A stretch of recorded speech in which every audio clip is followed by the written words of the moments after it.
안녕하십니까. 한강리치중개법인 대표 나동성 인사드립니다.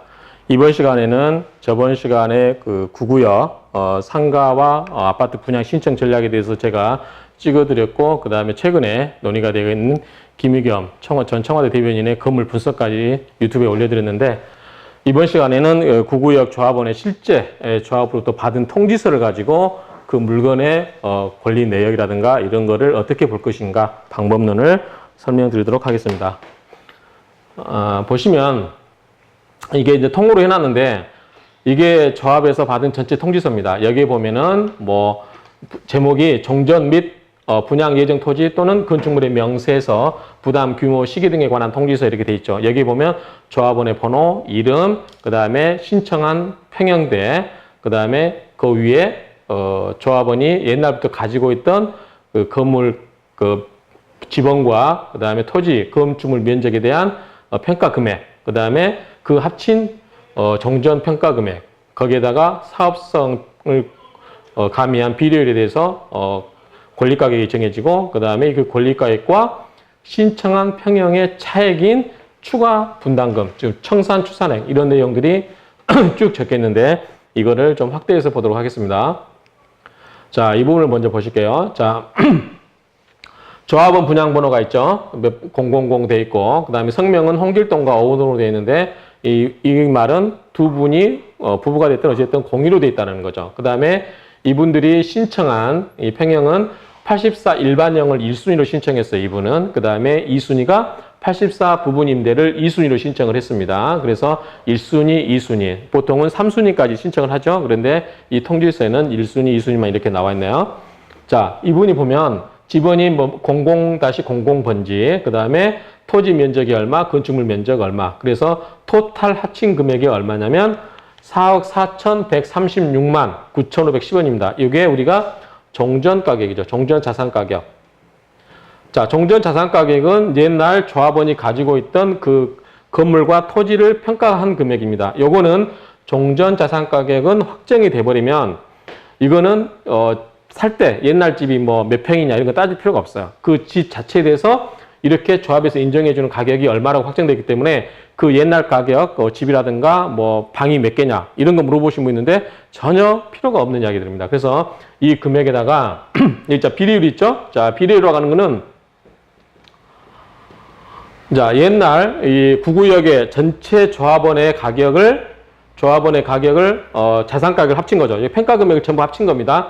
예컨대 1억으로 잡을게요. 모든 이 조합원의 모든 자산 값어치 합계하는 게 1억인데, 이거를 조합원한테 분양 신청해서 받고, 그 다음에 추가 분담금 받겠죠? 여기에다 또 일반 분양에서 받은 수익 있죠? 이 상가 또 수익 있죠? 이 모든 분양을 하고 나서 수익을 내보니까 118억이더라.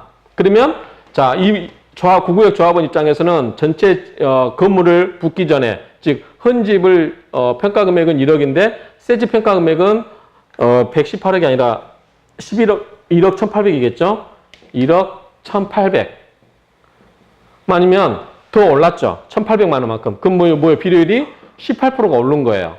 이런 뜻입니다. 그래서 이거는 종전 자산 가격, 즉 종전 옛날 집을 다 때려 부시고 새로 지어서 분양을 해보니까 더 업이 됐다. 그건 비례율이 100%보다 더 높죠. 그래서 118%라는 거는 사업성이 옛날 구 건물 때보다 더 좋아진다. 그래서 비례율이 100% 이상이면 사업성이 괜찮습니다. 참고로 우리 7구역 아크로 같은 경우는 확정되지는 않았는데 관리처분 당시에 99.96%인가 될 겁니다. 그래서 100%가 안 되게끔 책정이 되어 있는데, 아크로가 그랬는데, 그 뒤에 일반 분양에서 생긴 수입이 264억이 있었어요. 근데 이거를 전부 아크로로 가면서 일반 분양가를 올려서 만든 수익을 전부 어떻게 한다? 아크로로 가면서 전부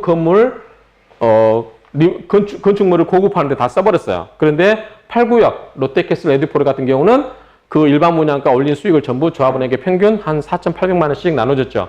그만큼 사업성이 더 좋아졌다는 거죠. 일반 분양을 올려서. 그런 뜻이기 때문에 비례율은 그렇게 보시면 됩니다. 그래서 종전자산 가격 4억 4,136만 9,510원을 비례율 118.53%를 곱하면 5억 2,315만 5,280원이 됩니다. 간단하게 이야기해서 5억 2,300만 원이 내 재산이 되는 겁니다. 그런데 이분이 아파트 84평 일반형을 신청했는데 일반을 못 받고 부부님들을 받았나요? 뭔 뜻이냐면 1순위에서 못 받았다는 거예요. 자, 무슨 말이냐면 84평 일반인 게 있고 84평 부부님대가 있는데 통상적으로 부부님대는 방 하나를 원룸처럼 빼가지고 오피스텔처럼 세를 주는 거거든요. 근데 기본적으로 좀 여유있게 사신 분은 전부 일반형을 원해요. 부부님들을 원하는 게 아니고. 그래서 부부님들보다는 일반을 원하는데 보통 이 일반형을 원하기 때문에 그만큼 이 개수가 부족하다는 걸 의미하는 거죠. 그래서 요거는 좀 이따 보겠지만 현재 구구역 같은 경우는 34평 일반형을 신청한 사람이 더 많다. 이렇게 보실 수 있어요. 이렇게 보시면 되고 그래서 이분이 부부님들을 이제 2순위에서 낙찰을 배정을 받게 됐는데 그 분양가가 7억 1,947만 2,293원이 되네요. 그러면 간단히 해서 7억 2천이에요. 7억 2천이고 아까 권리가가 5억 2천 정도 되죠. 그러면 결국은 차액이 대충 2억이 되죠. 그래서 1억 9,600 얼마가 차액을 더 내야 되는 겁니다. 이렇게 보시면 되고 이분은 입주할 때까지 대충 2억 정도를 내면 된다. 이렇게 보시면 돼요.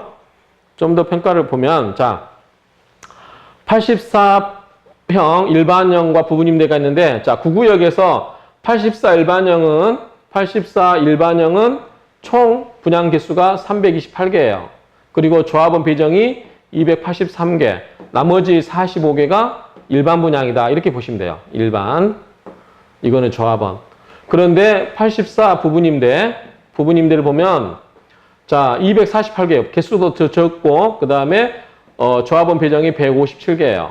그리고 85개.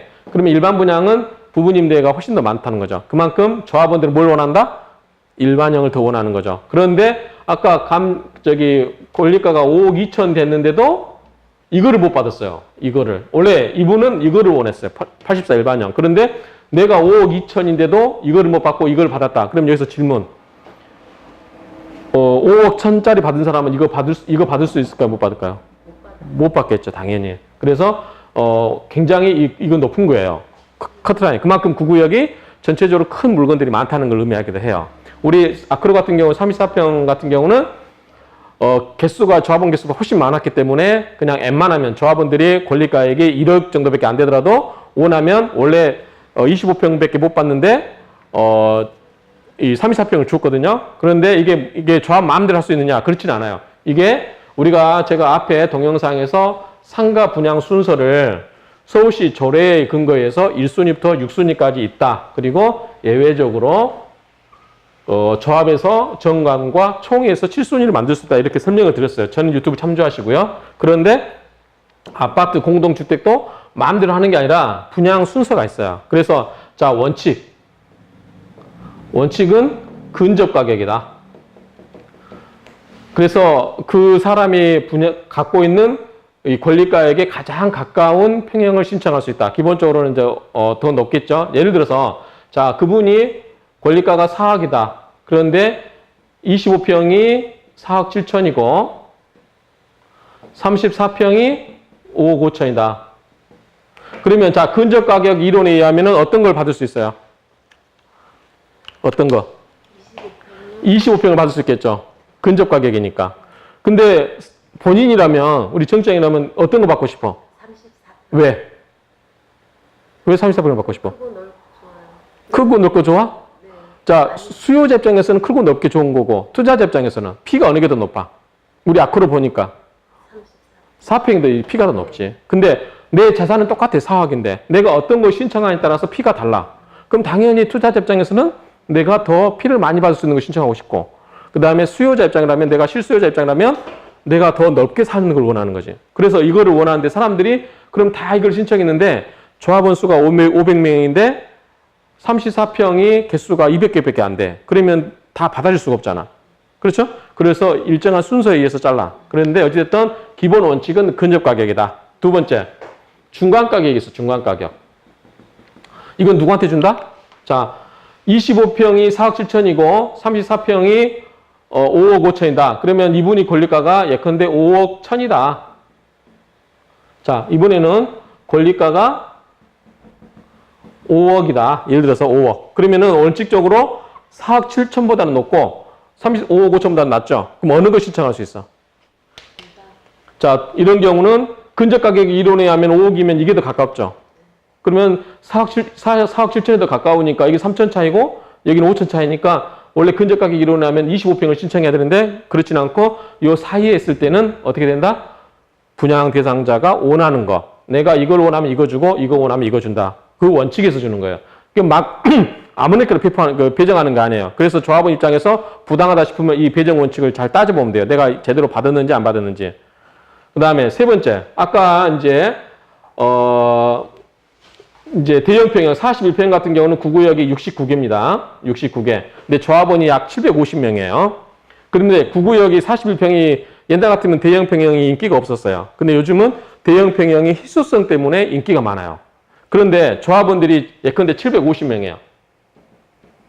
근데 41평형은 69개예요. 그러면 누구나 원하면 다 줄 수 있느냐? 첫 번째, 자, 근적 가격이고 두 번째는 중간 가격이고 이 원칙이 있는데, 자, 41평형이 예컨대 분양가가 9억이라고 할게요. 9억.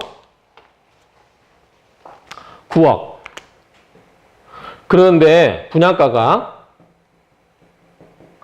근데 조합원이 9억이 넘는 사람, 권리가격이 9억이 넘는 사람이 조합원 9억 이상이 몇 명이다? 예컨대 100명이다.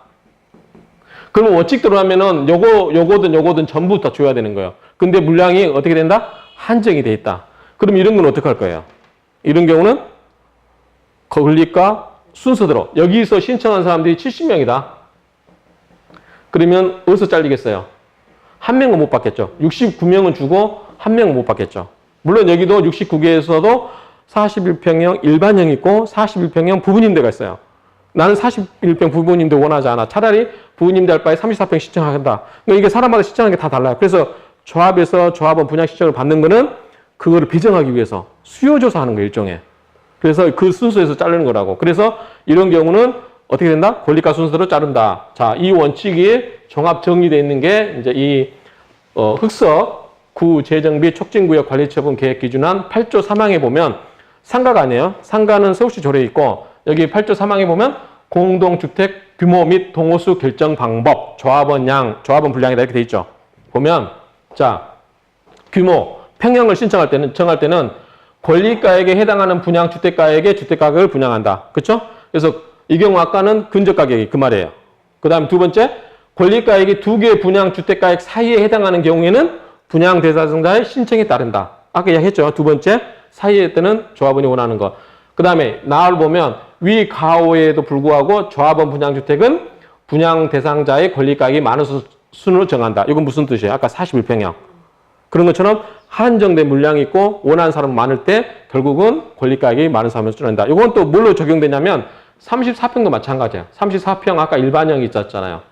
그런데 아까 우리가 5억 2천이었잖아요. 그렇죠? 권리가가. 근데 왜 여기서 잘렸을까요? 자, 물량이 한정돼 있어요. 여기는 예컨대 200개만 주겠다고 했어요. 근데 신청한 사람이 300명이에요. 그러면 이 신청한 300명을 어떻게 센다? 줄을 세워요. 권리가 순서로 쭉 줄을 세워서 200개에 딱 해당되는 점에 딱 해보니까 여기에 5억 2천 앞에서 걸린 거겠죠. 그러니까 이 사람은 일반을 못 받고 뭘 받았다? 부부님대를 받은 거다. 이렇게 이해하면 돼요.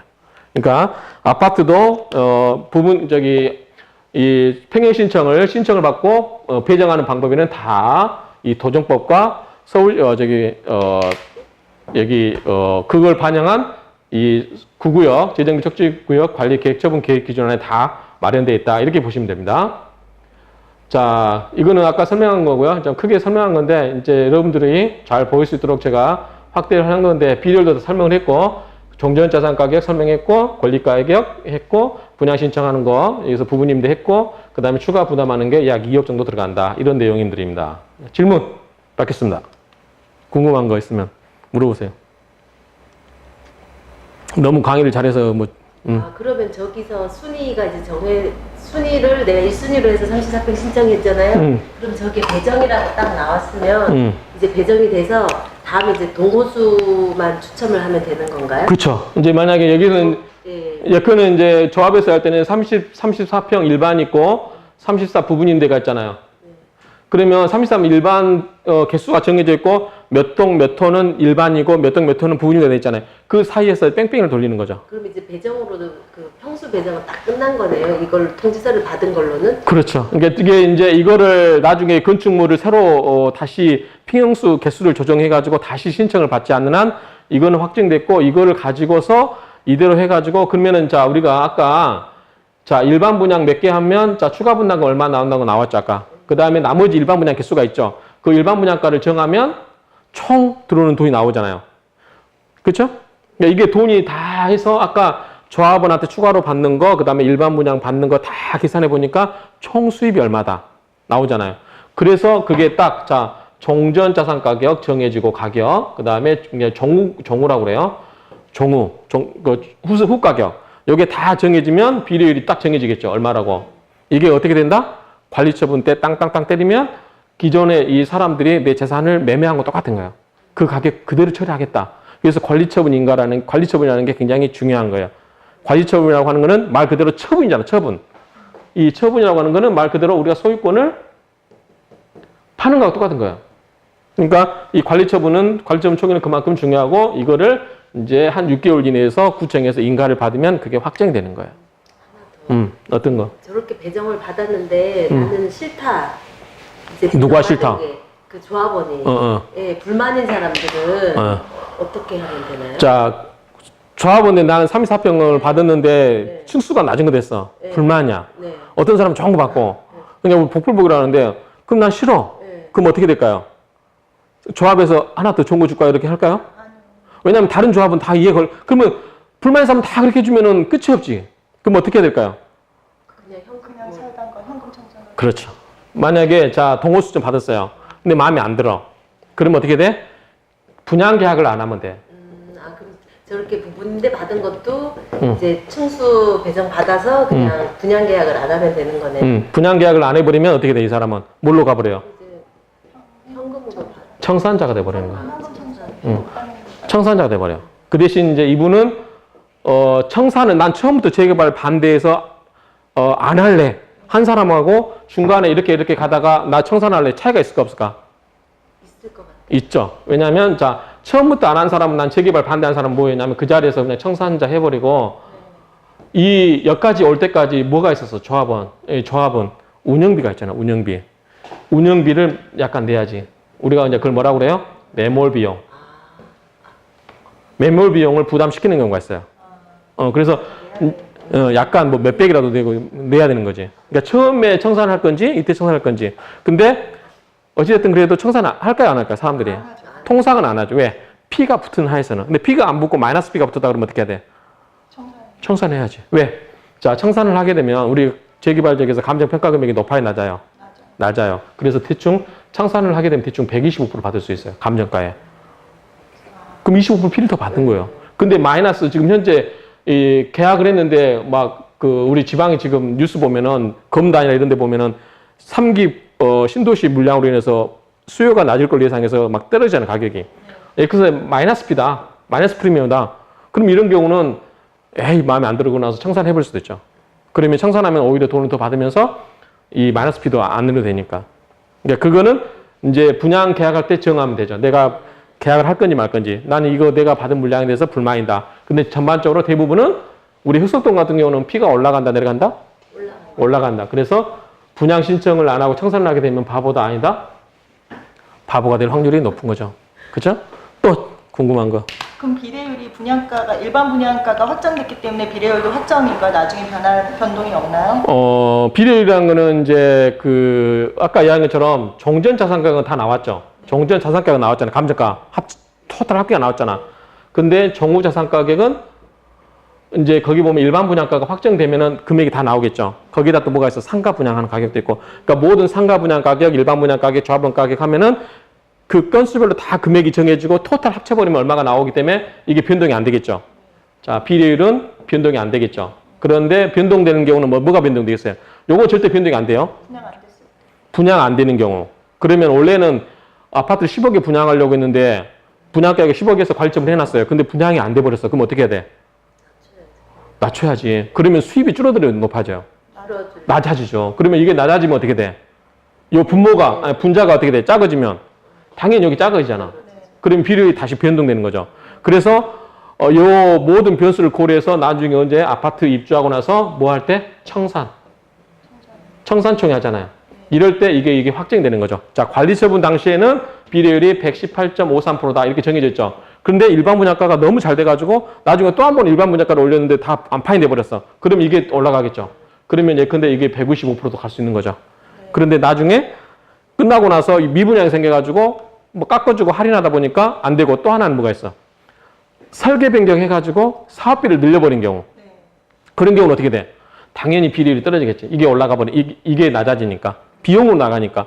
자, 요건 수익이에요. 이게 정부자산에도 수익이 있죠. 총 수익에서 뭐 빼야 돼? 비용. 비용에는 건설사 건축 비용 빼야 되거든. 조합 운영비도 빼야 되고 뭐 여러 가지. 그런데 가장 중요한 건 여기서 뭐냐면 조합 시공사의 건축비거든. 시공사의 건축비는 그 중에 중요한 게 뭐냐면 설계비용. 설계비를 바꾸게 되면 거기에 따른 설계비용도 나가지, 거기에다가 또 감리비도 나가고, 공사 시공 내역이 달라지면, 예컨대 창호, 예컨 3구역 같은 경우, 흑석 3구역 같은 경우, 일반 창호에서 좋은 창호로 바꿔버렸어. 공사비가 얼마 늘어난다. 그럼 비용이 늘어나는 거지, 이거는. 그러면 수익이 그만큼 떨어지는 거죠. 그러면 이 전체 파이가 작아지기 때문에 비례율이 떨어진다고 보면 되는 거죠. 오케이? 또. 상가 분양은 완판되나요? 상가 분양은 아직은 몰라요. 이제 상가 분양은 일반 분양, 아파트 분양이 끝나고 나서 거의 이제 이게 끝난 다음에 하거든. 근데 상가 분양은 개수가 적어요. 구구역 같은 경우. 지금 구구역에 상가가 엄청 많은데 그 개수에 비해서 많이 부족할 거예요, 아마. 그러니까 상가 분양도 대부분 이제 좋은 거, 1층, 뭐 우리 한강리치 부동산자리처럼 좋은 거는 서로 하려고 하기 때문에 하겠죠. 그런데 만약에 이제 우리는 2층, 3층, 4층이 없잖아. 그러는, 근데 구구역은 5층 막 상가 이렇게 높은 층이 있다고. 그러면은 그거를 안 받으려고 하면 분양 가격에서 떨어질 수도 있겠죠. 위험이 있네요, 구구역은. 근데 크게 위험이 있다고 안 보는 게 일단 상가 개수가 물량으로 적고요. 두 번째는 구구역의 특징이 뭐냐면 고등학교가 들어와요. 그러면 고등학교가 들어오기 때문에 그 3구역과 9구역 사이에 상가동이 생기면 학원이 1층에 있을 필요는 없잖아요. 2층, 3층, 4층. 학원 수요가 혹시 있을 수 있기 때문에 높은 층이라고 불리하게, 그 대신 높은 층은 분양가가 싸잖아요. 그렇기 때문에 굳이 나쁘지, 미분양이 나고 그럴 것 같지는 않아요. 내가 봤을 때는. 왜냐하면 고등학교가 들어오고 학원이 수요가 필요하다고 하면 괜찮을 것 같아요. 그 다음에 뭐 독서실이 들어오거나 뭐 여러 가지. 그 다음에 이제 병원. 이제 우리 중앙대병원이 있기 때문에 밑으로 좀 넣어야 되지만 9구역하고 3구역 사이에 이제 간단한 병원들 있잖아요. 그런 병원 수요가 있기 때문에 상가 개수가 내가 봤을 때는 그렇게 많지가 않아요. 3구역도 상가가 많지는 않아요. 그래서 뭐 상가가 미분양 나지는 않을 것 같다. 만약에 상가가 미분양 난 거 좋은 거 있으면 우리가 얼른 받아야죠. 그럼 흑석동은 뭐라도 받으면 다 좋다는 뜻이네요? 흑석동은 그렇죠. 흑석동 9구역 정도 되면 특별하게 이제 그 분양가에 달라요. 일반 분양가라든가 상가도 분양가가 나와봐야 되는데 특별하게 높지 않으면 받는 게 유리하다고 보는 게 맞아요. 현 시점에서는. 네. 아주 이게 날카로운 질문들 많이 하시는데 또 다 됐어요? 끊고 더 질문하겠네요. 오케이, 알겠습니다. 그러면 자, 이상으로 녹화를 마치도록 하겠습니다. 감사합니다. 예민